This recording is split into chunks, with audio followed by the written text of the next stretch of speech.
Okay, so these are my latest acquisitions, guys. Well, my latest projects, actually.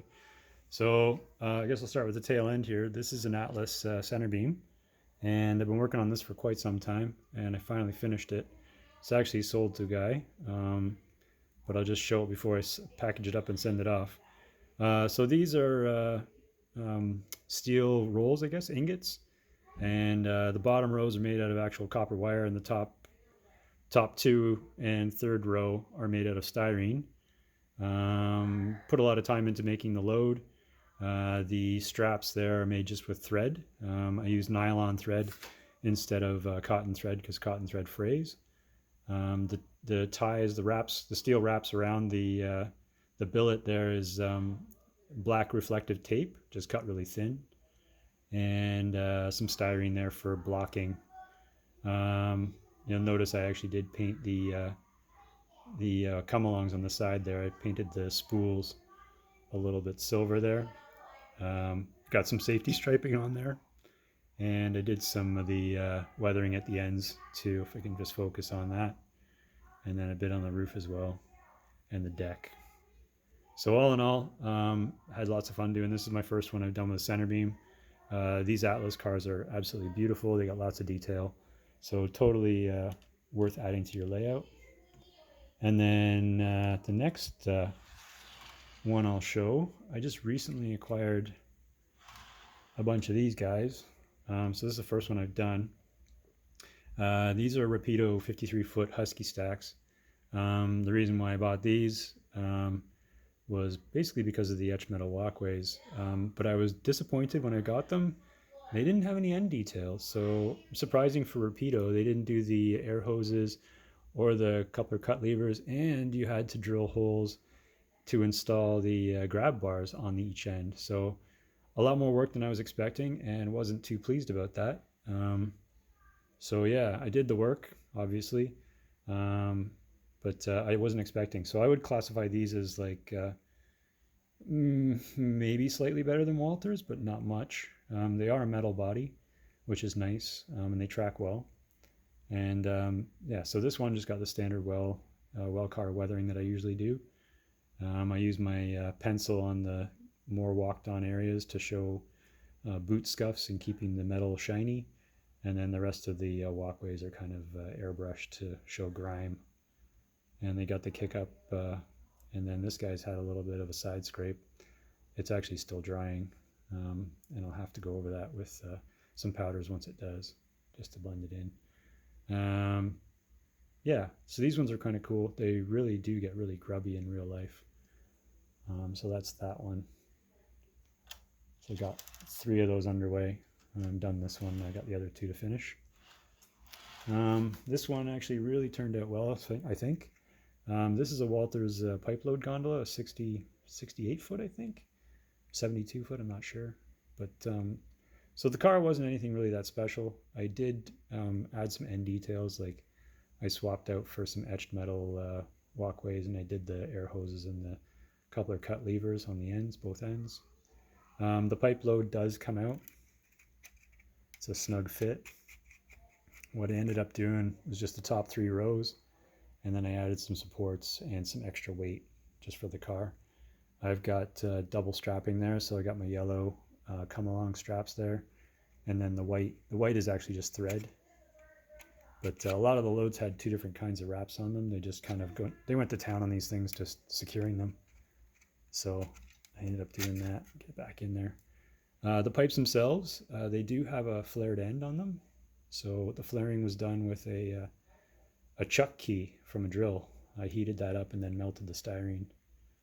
Just inserted it in the end there, and then moved it around after I heated it up. So you don't heat it up when it's in there. You heat up the chuck key by itself, slide it in, and then force the styrene to expand around there to flare out the end.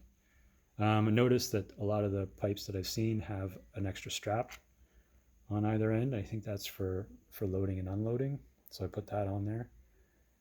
There are some decals on these things, but I don't have them, so I didn't put those on. But yeah, the color was a total pain in the butt. This is the first time I've actually put acrylics, like craft acrylics, through my airbrush. They came out nicely, but the airbrush was a total pain in the ass to clean. So I don't know if I'll ever do that again. I do like my Tamiya paints. And the craft paints come out nice. They go on nice and smoothly, but the cleanup I just found was a real pain in the butt. Anyway, the gondola itself, I do have one of those. I guess you'd use them for cooking. Just the butane lighters. So I heated that up and put the dents in there and the scratches and stuff, and then weathered this thing up like it's been around for a while, because I think these ones have been around for about 4 decades, maybe even 5. Yeah, there's the other end, and the safety striping. I followed a prototype, not 720238, but another one, similar car. Anyway, so I really like this one. Actually, I did do the inside of the car, which I didn't show you. Yeah, I'll show you. Okay, let's see if I can get this out. Oh, I'm gonna break it now, of course. Okay, here's the inside of the car. So this was just the acrylic. I think it's raw umber acrylic in there, and then I go over that with the what is the red one? Raw sienna, I think, and that's the Winsor & Newton oils. And the two of those really kind of play off each other and have a nice effect. And then I do have some old rusty metal that I take bits off of and throw it in there, and then when I do my dull coat, it actually just kind of sticks everything to the bottom. So it looks like a little bit of debris in the bottom of the car. It comes out nice. So that's that car. And then last but not least is the Rapido. I think these are 50-foot Gons. These guys are, what would these be in? 1940s, I think they kind of started around, so they're really done in. This one I kind of mimicked some patchwork. They welded on some steel patches because there's holes in the car. The inside is heavily weathered. I think Dan's Railroad 2011 showed me this trick here where they actually take some chalk and they write the car number inside the gondola, so when they're in there they can see what number they're at. So I thought that was kind of a cool trick. Thank you, Dan. Anyway, so that's the Rapido Gon. I didn't have to do much on this one. They actually did do the end details, but not on the well car, which I was surprised. And then finally, I'd like to get you guys' opinion on this one. So I recently bought this engine, expecting to do 4644 because it's got the big burn mark on it now. And kind of wondering if I should. This would be the most expensive thing I've ever painted. And I'm wondering if I'm up to the task. So I'm not sure if I'm going to actually touch this thing. I've gone as far as putting the safety striping on. And this is a Tsunami 2 version. I also have 4643 as a Locksound 5 one. But I can't get the lights working on that one. So I'm not sure which one I'm going to do up, or if I'm going to do both or none. Or I might just on-sell these ones and decide to do something else. I don't know. Me and engines, I tend to take a lot of time to do, and I'm not sure I can do this one justice because this one can be really tricky with the fade and then the burn mark and everything else. So I don't know. Let me know what you guys think. Should I attempt this guy, or should I leave it alone? Anyway, I'll leave you guys with that. Hope you have a good weekend. Thanks for watching. Take care.